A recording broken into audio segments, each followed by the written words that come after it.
Alright, so today we have a 19-inch K7000a, and this is the one with the unobtainium flyback, as most of us are aware by now. When this goes out, there's no way to replace it. They don't make them anymore.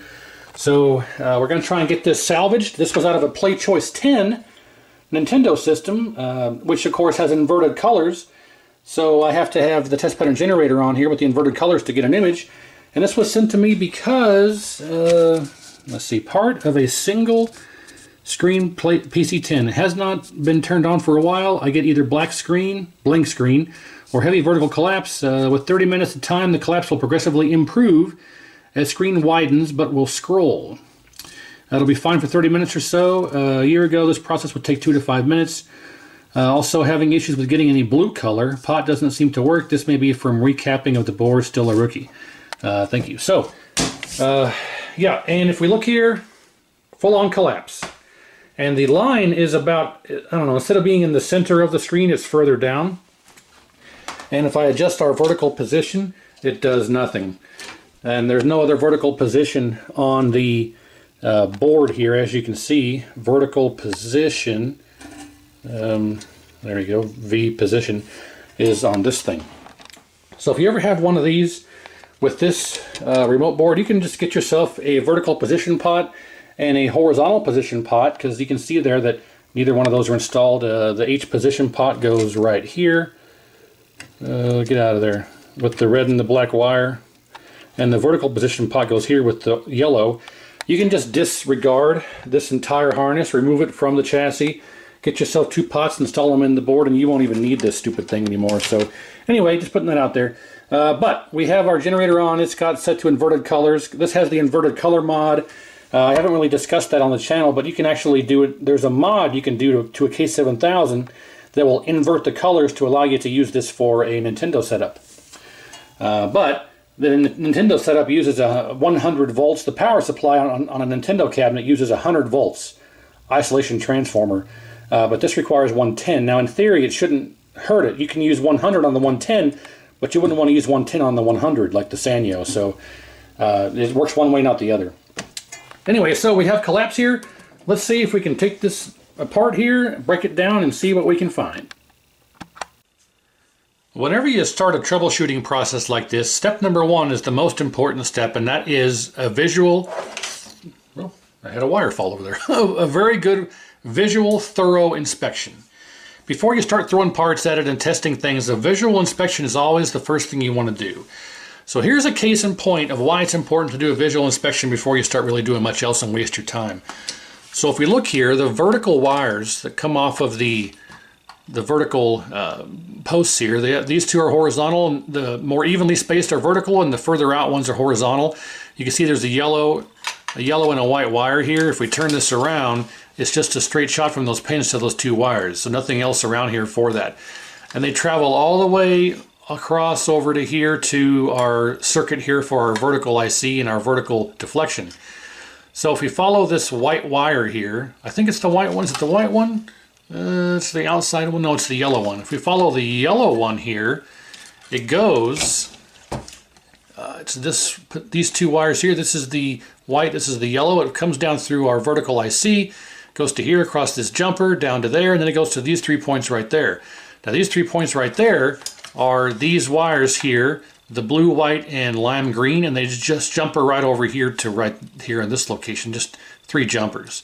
Normally it's a ribbon cable on a regular 7000, with this being the A, they use actual wiring. But here's the juicy part here.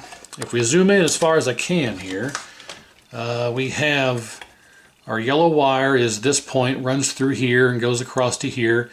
And if we look right there, it's just smiling right in our face. Right in our face, it's smiling right to us and pretty much saying, hello. So I'm pretty sure that if we were to fix this, that might bring our vertical deflection back, and then we can worry about the missing color. We're not going to trace this out too far, but obviously that's no good. Now if I was to test that with a meter,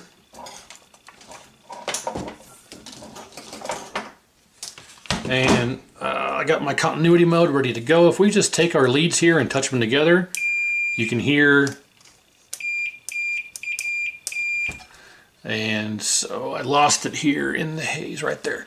So if we were to simply go from here, actually let's switch this around here to here, we have continuity on the pad, but if I touch the wire, nothing. If I take the wire and bend it over, not even then. There you go. Now I have continuity. And now I lost it again. So push it down in there. There we go. So you can clearly and obviously and totally see the cracked, broken joint right there. So what I'm going to do is reflow that. And then that's the only thing that I found on the visual inspection. So let's reflow this and reflow this and that. There we go. And I'll do the other side over here, which are these ones.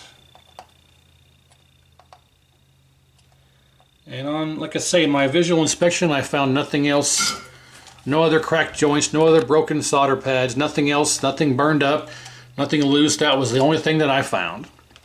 But that is most likely our problem because it's part of the vertical circuit. And if we trace it out, the green wire jumpers over to this point here, which then goes to, what did I do with my, there they are.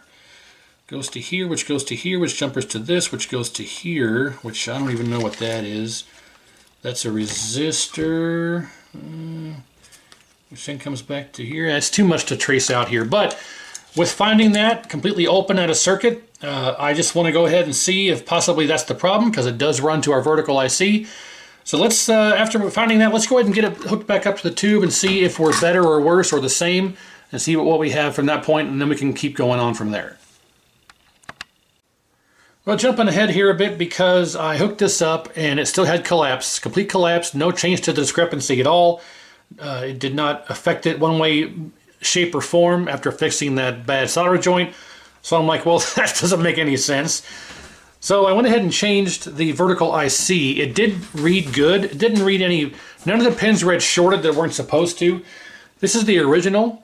And with this, it did make a difference though, because with this one in there, I had absolutely no vertical position control. When I put this one in there, I had vertical position. The line could move up and down slightly. So I think this actually is bad. I think this actually went bad or got taken out because of what I'm about to show you probably did that. So, all right, so first off, if we go off of another K7000 here that has traces on the front of the board, we can see here that on this one, the lime green wire here that we had a bad solder joint on, it comes over here and it goes to the very first port right there, very first via, I should say. And if you look at the same thing on this one, that translates to right here. And it goes to this resistor, across this resistor, and it also goes over here across this resistor, then across this capacitor. So it goes to this point, across the resistor, then it goes over to here, across the capacitor, and then down through to this jumper here, and then off to IC1 here. So I checked this resistor. This resistor read good compared to the other one over here. But when I read this capacitor, check this out.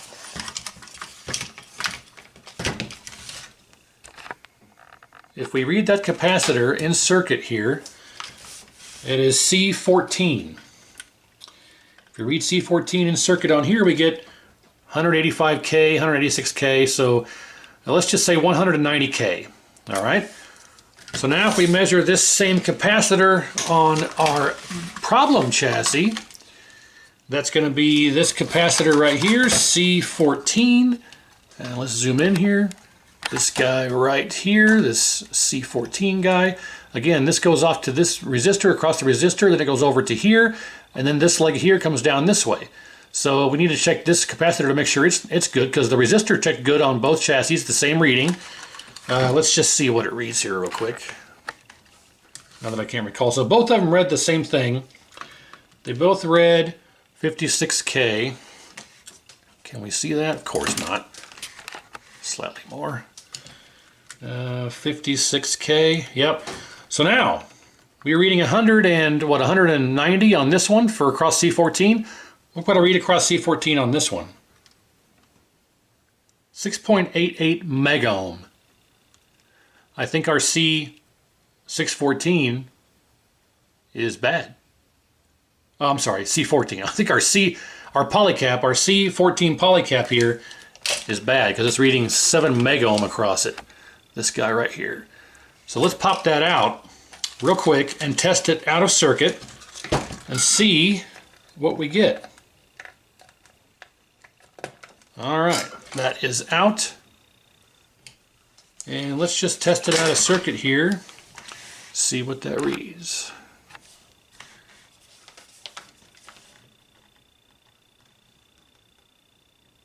You see there where it flashed 42 megohm there shortly? That shouldn't have happened. So, very interesting. So let's grab a donor chassis, steal that C14 polycap off of there. I just happen to have one sitting right here. Let's test it in circuit. C14 is this guy here. And yep, nothing. So, okay, before we do that though, let's test those pads on the chassis and see what they read on the chassis. Oh, now that's interesting. It's not the cap. We're getting 7 megohm across those pads, but it's not this resistor because that's the resistor 56K. So that's going to be across, that's this. This is a jumper. No, 21K. That's going to be across here. That's a jumper. Oh, I wonder if our IC1 is bad. I thought for sure it was the polycap, but I wonder. Let's extract IC1 and see if our megohm reading goes away with IC1 out. So hang on a second. Okay, so our IC1 is successfully extracted here. Out of the chassis it is, and if we test our C14 now with IC1 out,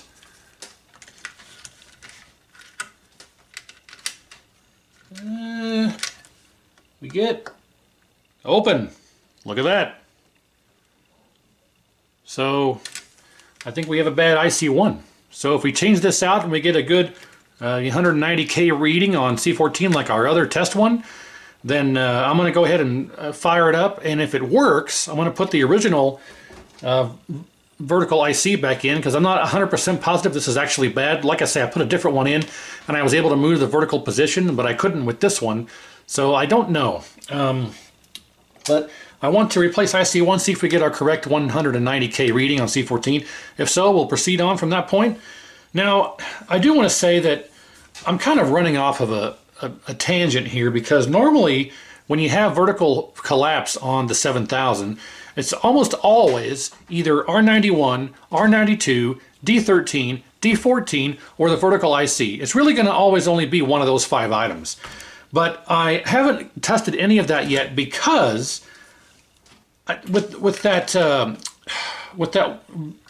solder joint being bad, I wanted to kind of go off on this tangent to see if I could find anything else before chasing the actual normal problems. Because I don't want to go through all that trouble and notice that there's something else wrong here. So I'm chasing this tangent first, and then I guess let me rephrase. So if I change this out and we get our 190K to match across C14 what our other one reads, we'll go ahead and test the other components, R91, 92, D13, D14. If those are good, then we'll turn it on and see what we get. So I just happen to have a donor. See, this one's already missing IC1 because it's most likely in my box of parts here. And there you go. There's another one right there. So we don't want to mess this up, so I'll take the suspected bad one, put it up there. I've got this one here. These are known good, a box of, or a bin of known good parts. So let's just slave this in real quick, kind of on camera here, and solder it in place and see if our 190K Comes back, just straightening the legs out here.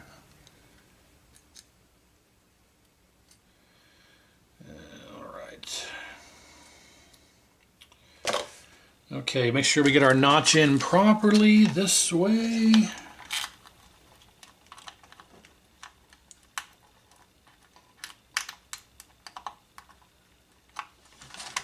In theory, this should just drop right in. Now I got a bent leg here, hang on.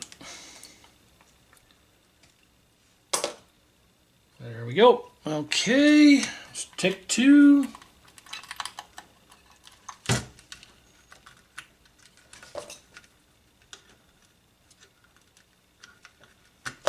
There we go, right in.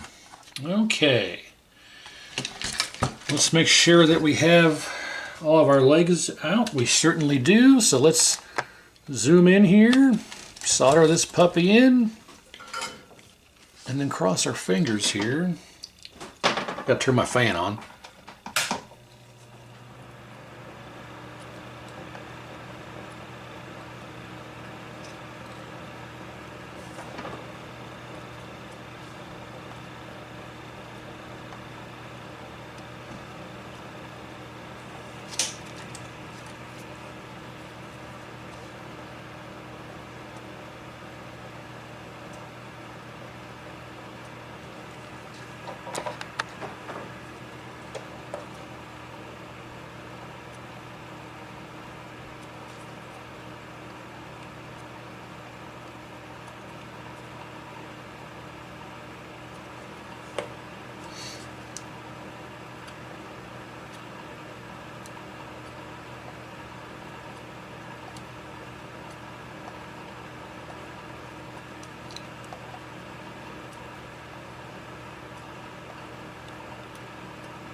Okay, quick and easy.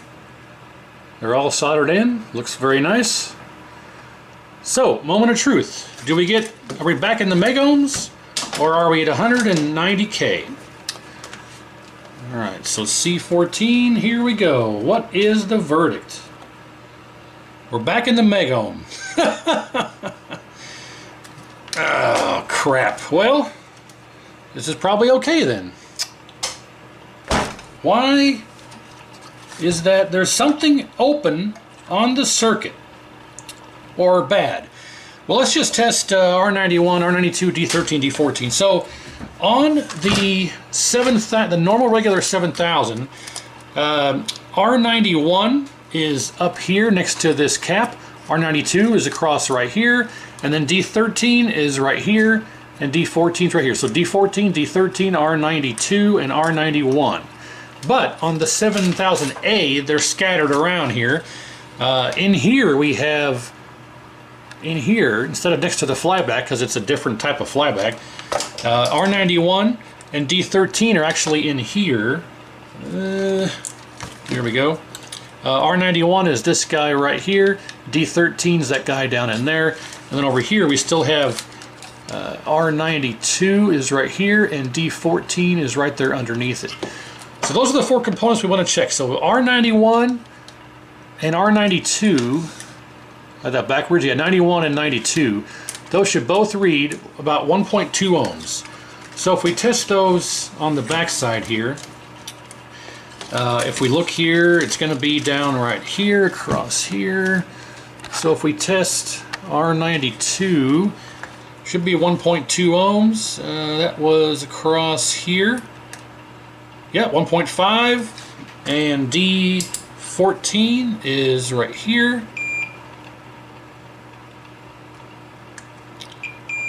Well, that's kind of a low reading, 0.120. Do I have it backwards? Huh, that is odd. That's certainly not going to make us read in the megohm across that cap, but that seems a bit low.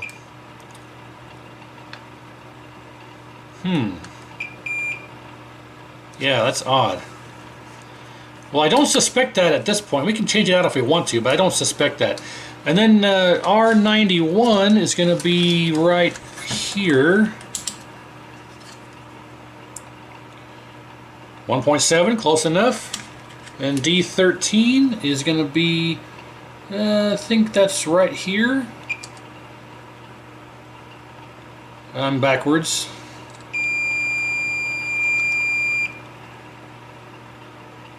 And there's our 0.5. So D13, D14, R91, R92, that all seems to check good.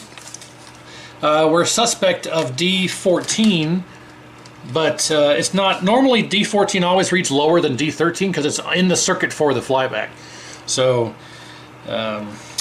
why? We got to figure out now what is causing our C14 to read across the megohm, and with our IC1 removed it goes away, but we know it's not the chip because we changed it out with a known good one. So if we continue on here, let's see, if I follow this through from that point, it goes down through here. Let's just start reading some of these. See, I don't think it's any of the resistors, because if it was the resistors, it would still read in the megohm with this in there or not. It's something in the circuit that only gets connected when IC1 is in there. So let me go poking around again and see what I can find, and if I find something, I'll come right back.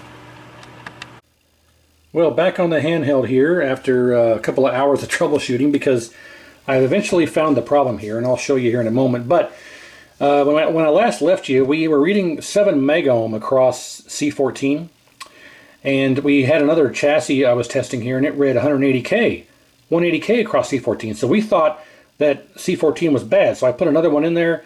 Or actually, I'm sorry, I took C14 out, and it still read 7 megohm across the pads. Well, that was odd. So we thought it was IC1. Replaced IC1, still had the 7 megohm. So that's when I last left you, if I recall. So I did some more poking around. I didn't find anything else really out of tolerance. So I did some more inspecting and snooping and discovered that I took a bit closer look at IC2, that guy right there. And if we look at the legs, it's very haggard and tarnished and oxidized. Now, it didn't read any differently compared to the chassis we were testing with earlier. And another known working chassis. This actually read the same, no pins that were shorted or anything. But I went ahead and threw a new one in anyway. After taking this one out and putting the replacement in from a donor chassis, right there, after taking that out of a donor chassis and putting it in here, guess what? C14 now reads 180 ohms across it. So I don't know if there was something wrong with this or what. However, I was testing on a 25-inch chassis and a 19-inch chassis that were both known working. The 25-inch chassis across C14 was also reading 7 megohm, but what made no sense was the fact that it was actually a known working chassis. So I went and grabbed another working 19-inch and read across C14, and it read 180K. So I didn't quite understand the logic behind that. I haven't delved too far into that, but I have a known working 19-inch, and it read 180K across C14. And our other one we were testing with a moment ago also read 180K across C14. So I just disregarded the 25-inch reading of 7 megohm, and I went ahead and replaced this, and after doing that, I had 180K across C14. So we're making steps in the right direction. But I turned it on, I still had collapse. I just wanted to, God damn it, So I did some more testing, and the only thing I could find or think about was the fact that I had put a different vertical IC in there. I had replaced the vertical IC thinking that one might have been bad. So I went ahead and installed the original vertical IC, and after doing so, I took a bit closer look and discovered the part numbers were actually different. The K7000a uses a totally different part number of vertical IC than the regular standard K7000. It's in theory the same form, fit, and function, same amount of pins, same logic, but on the 7000A, there's an extra jumper right there, right in front of the IC. There's a little jumper that connects the ground to an extra pin on this IC that on the regular K7000 that pin is not grounded. So this circuit is designed to work with a different part number of vertical IC. So after replacing this and replacing the IC back to the original one, the collapse is gone. But it didn't end there. I'll show you in a minute. I had horrible retrace lines, and I could not get the vertical to lock on. It kept scrolling and scrolling and scrolling, and I had horrible retrace lines. and I had nothing but green. Just a green screen. Well, I could see the image, but it was overly green. I had bad retrace lines, and I could not get the vertical sync to lock on no matter what I did. So that's when I decided to go ahead and undo this color inversion mod. So you can mod these K7000s to invert the colors, to use these on a Nintendo system. The Nintendo games use inverted colors. And it involves taking these 3 bipolar caps and moving them to the upper location. You can see there's 2 locations you can put it in, the lower one and the upper one that's empty on all 3 of these. Well, when I got this, these were all in the upper position, and they had a jumper from the middle one over to, I believe, this location there. You see there's an empty spot there between these resistors. There was a jumper to that. So whoever did this mod didn't do it properly. There's no jumper required. They did not do it properly. And they also didn't remove some of the resistors or a jumper or whatever is required. And I'll do this properly here at the end of the video so we can all document and see what the inversion mod consists of. But someone didn't do it properly. And that was affecting the sync and the colors, and it was just really bad. So I got rid of the jumper, put the bipolar caps back in the spots where they are supposed to go. After doing that, oh, this stupid thing. Hang on a second. must have bumped something here while we were talking. There we go. All right, here we go. Now after doing all that,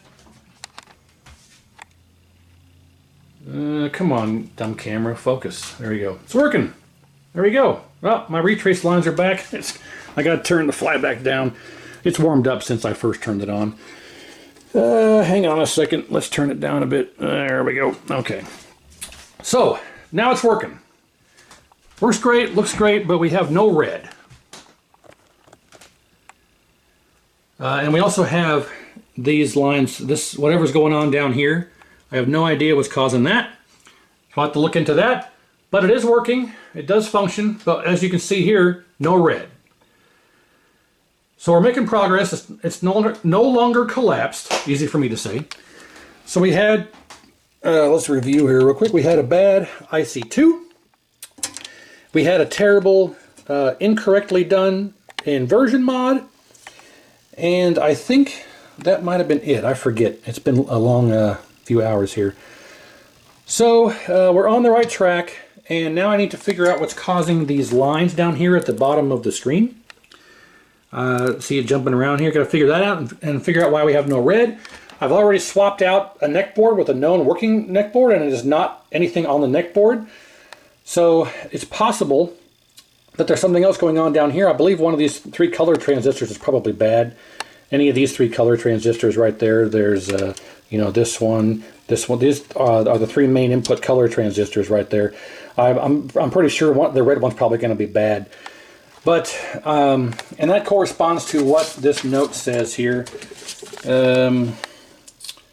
Let's see. I have issues with getting blue. Well, when the color's inverted, it may be red. So that's probably correct. But we have no red with normal colors. So what we're going to do here is, I forgot about the that bad solder joint. We had a bad solder joint, which likely could have taken out IC2. Very possibly could have taken out IC2 with that bad solder joint. A bad solder joint, bad IC2, improperly done color mod, and then now we are working here. We just have no red, and we got to figure out why we have these interference lines down here. I don't know what's going on with that.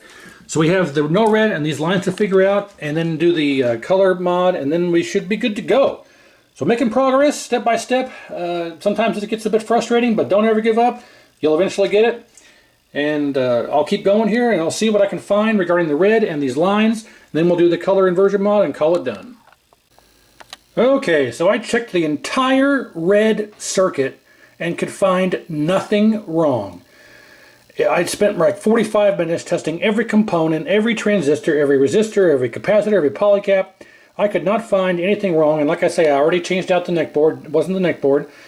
So I ended up putting the original IC1 back in. If you recall, we put another IC2 in there from my little tub of confirmed known good parts. Well, somehow a bad IC1 got in my tub of good parts. I put the original IC1 back in, and we have red. So that was the cause of no red, a bad IC1. Can't say how, can't say why. It ended up in my bin of good parts, but that was bad. So in the garbage it goes.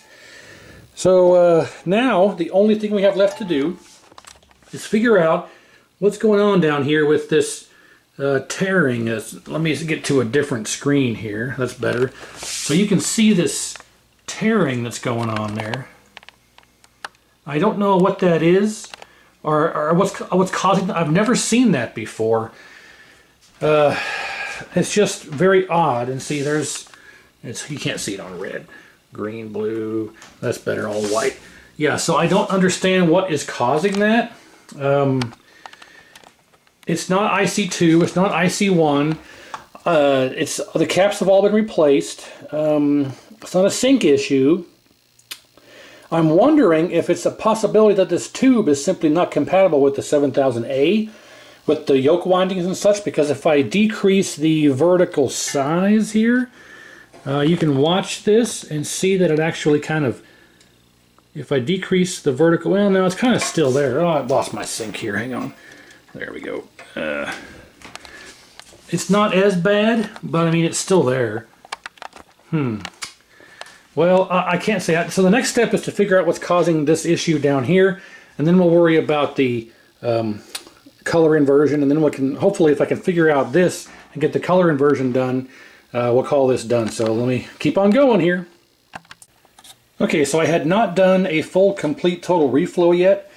So that's what I did. I took the chassis out and hit every single solder pad that even remotely looked like it needed to be reflowed. I didn't find anything that was cracked, but a couple of them were very close to cracking because there was almost no solder at all left over the years just from the bad wave installation on the solder wave. But after getting all that done, hooking it back up, I still had those lines at the bottom of the screen. So I had a theory there where I thought maybe the tube itself is incompatible, or the yoke, with this K7000A, and maybe the K7000A requires something for the vertical a bit closer to what it likes, because that, if we recall from the video prior to this one, the tube that I was using was out of that Orion television, and the vertical windings read around 9 ohms or so. I haven't actually tested this to see what the yoke readings read. I'll do that here momentarily. But before I do, I want to show that I put this on a completely different tube with a completely different yoke setup and everything, and then we'll test the ohms here in a minute. But after doing all that with a different tube, the lines are gone. Not only are the lines gone, but it looks absolutely beautiful. I'm blown away. If we go back to our grayscale screen here, look at that. No lines, no problem, no distortion. Well, the camera doesn't pick up the refresh very well, but yeah, there was nothing wrong with the chassis itself. It just wanted a more close range reading for the vertical. So that being said, let's go through here and get back to, see, here's our checkerboard. Looks great. Yep, lines are gone. Outstanding. And just ended up being an incompatible yoke. Well, compatible, but not precise, if you will. And then we'll go back to our color bars. Color bars look fantastic. So now we have a fully functional, good to go, perfectly operating and working, reflowed, new cap kit, all the whole 9 yards, except for the unobtainium flyback. So now we have a good baseline to work with to do our inversion mod for the color, to make this compatible with a Nintendo setup. So I'll go through that next, but before I do, we'll measure the yoke readings for the vertical and compare them to what were on the other tube. My theory, I thought that had to be the only thing that could possibly have been, and that ended up being the correct call, was using a different tube and yoke setup. So to review here, we had a bad solder joint coupled with a bad IC2, bad IC2, a bad solder joint, and a bad color inversion mod not done properly, from what I could tell anyway. So that's basically all it was. I did a full reflow and we're good to go. So now that we have all that tackled, let's measure our yoke readings, and then we will do our color inversion mod and call this done. So stand by. So we got the meter here set up and everything. The horizontal on the tube I was using previously, the Orion tube, was about 3.5 for the horizontal. This one's actually 2.8. But the more important reading is the vertical. The vertical on the other tube, the Orion tube, was about 9.0 when it was not warm from operating. And so that was 9.0. This one, however, is 16.1. So apparently, almost every Wells Gardner and Cortec and everything, the low ohm yoke, almost always between somewhere 8 and 10. But for some reason, the K7000a appears to like something that's a bit higher. So when we put this on a tube that has a reading of between 8 and 10, you get those horizontal lines at the bottom of the screen for your vertical stretching and whatnot. But when you use something a bit higher at 16, it actually likes that, and those lines are gone. So a bit of educational information here. So let's move on from this, get the inversion mod done, and call it done. Okay, so let's discuss how to convert a K7000 from normal regular RGB colors to inverted colors. And it's quite simple. So it doesn't matter if it's the K7000A like this or a standard regular 7000 like this, it's the same. Same procedure, nothing is different. So if we zoom in here on these 3 bipolar caps, I already have one extracted here, right here. And it's a 50 volt, 10 microfarad, these 3 bipolar caps that are located in C4, C5, and C6. Now you can see here that there's 2 different locations they can be in. They can be in the bottom location or the top location. And you're going to want to take them out of the bottom location and put them in the top location on all 3 of them. Nothing special about that. You can see I'll just slave this one in here. There you go. So they should all end up looking like that in the top one. Remove them from the bottom and put them in the top locations on all 3. The next step is to get out of here, you stupid focus wire. There we go. The next step is to remove this jumper and put it here. I got more wires in the way. Remove this jumper and put it there. Remove this jumper and put it there. Remove this jumper and put it there. And in this place here where these jumpers used to be, you have to install a 680 ohm resistor. So what we do after moving these caps from the bottom location to the top location, we remove these 3 jumpers.